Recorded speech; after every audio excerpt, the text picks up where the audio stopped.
তো গাইস আজকে আমার এক সাবস্ক্রাইবার টিম কোড দিয়ে তার গ্রুপে যাওয়ার জন্য। তো চলো টিম কোড তুলে তার গ্রুপে যাওয়া যাক। ও ভাই হাসিব ভাই বিগ ফ্যান ভাই বিগ ফ্যান, তুমি আমার গ্রুপে আসবে আমি এটা কখনো ভাবতেই পারি নাই। আরে ধুর, এই কোন বটের গ্রুপে চলে আসলাম আমি? আরে হাসিব ভাই তুমিও সবার মতো আমাকে বট বলে অপমান করতেছো।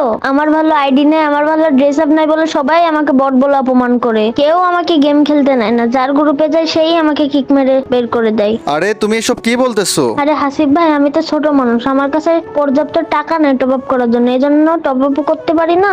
আর আমার আইডিটা ভালো না বেশি। আর ভাই আমরা অনেক গরিব, বাসা থেকে ডায়মন্ড টপ আপ করার মতো টাকাও নিতে পারি না। আরে হাসিব ভাই তুমিও সবার মতো আমাকে এভাবে অপমান করবে, আমি এটা কখনো ভাবতেই পারি নাই। আরে ভাই সরি, আমি আসলে বুঝতে পারি নাই, না বুঝেই তোমাকে বট বলে অপমান করে ফেলছি। তোমাকে আমি এখনই 1280 ডায়মন্ড টপ আপ করে দিচ্ছি, তোমার যা যা লাগে তুমি কিনে নাও। ও ভাই হাসিব ভাই সত্যি বলতেছো? হ্যাঁ ভাই সত্যি বলতেছি, দেখো ডায়মন্ড চলে গেছে। হ্যাঁ ভাই 1280 ডায়মন্ড চলে আসছে, তোমাকে অনেক অনেক ধন্যবাদ।